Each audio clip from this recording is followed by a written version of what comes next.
Oi gente, vocês estão joia? Eu tô de volta aqui comentando a crise do sistema carcerário brasileiro. Nos vídeos anteriores, que você tem que ver para conseguir entender o de agora, a gente deu uma olhada em quais são as causas do problema, quais são as consequências do problema, algumas maneiras de criar um gancho para falar desse tema. Por último, a gente tem que fazer a proposta de intervenção. E aí é interessante que a gente lembre das consequências que apresentou para depois resolver o problema. Lembrar o seguinte, em um vídeo anterior eu falei sobre como fazer uma boa proposta de intervenção. Então, mini revisãozinha. Uma boa proposta de intervenção responde a basicamente 4 perguntas. Para que serve a sua proposta?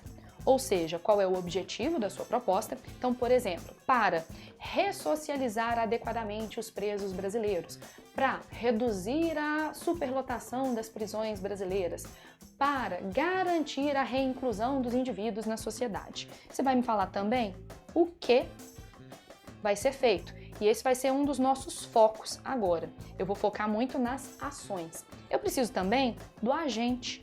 Quem vai agir? Que vai ser o nosso outro foco. E para isso eu vou lembrar de uma sigla, que é a sigla GOMIFES, que trata dos principais agentes da proposta de intervenção. Em geral são o governo, ONGs, a mídia, os grupos religiosos, e aí eu vou usar a metonímia igreja. Em alguns temas, não é o caso do de hoje, mas a família é um bom agente, as escolas e as empresas, e eu posso também jogar a responsabilidade para a sociedade civil, todas as outras formas de organização da população. Além de falar o objetivo, a ação, o agente. Eu posso também falar, na verdade eu devo falar, o como, o modo, o detalhamento da proposta. E aí, dependendo do tema, vale a pena também colocar o alvo.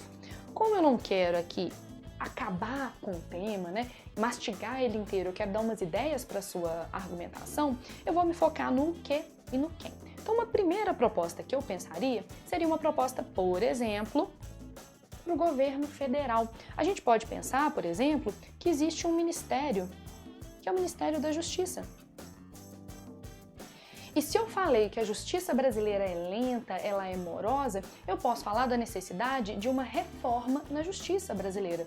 Essa reforma pode ser proposta, por exemplo, pelo Ministério da Justiça. Mas a gente poderia pensar também em algumas ações feitas por ONGs.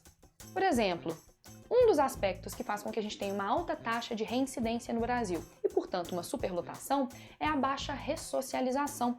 Então, ONGs ligadas ao sistema carcerário podem investir em programas de profissionalização ou de escolarização ou de oferta de atividades esportivas ou artísticas para os nossos presos, de modo que, de fato, a prisão cumpra a sua função, que é trazer o indivíduo para a volta da sociedade.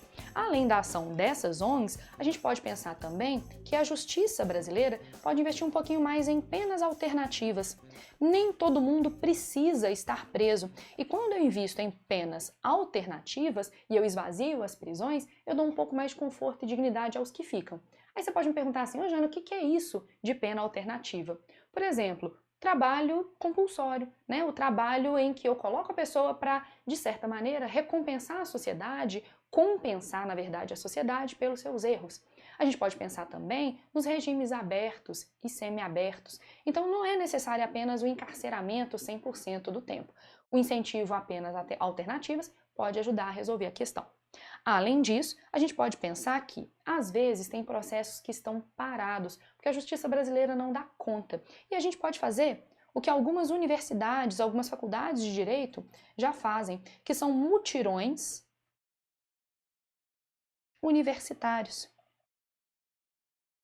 em que estudantes de direito vão até as defensorias e trabalham de graça em troca de créditos para suas graduações, dando prosseguimento a processos que estão parados, que estão atrasados. Para encerrar, na hora que a gente começa a investir nesses aspectos todos, a gente pode pensar numa proposta que é social.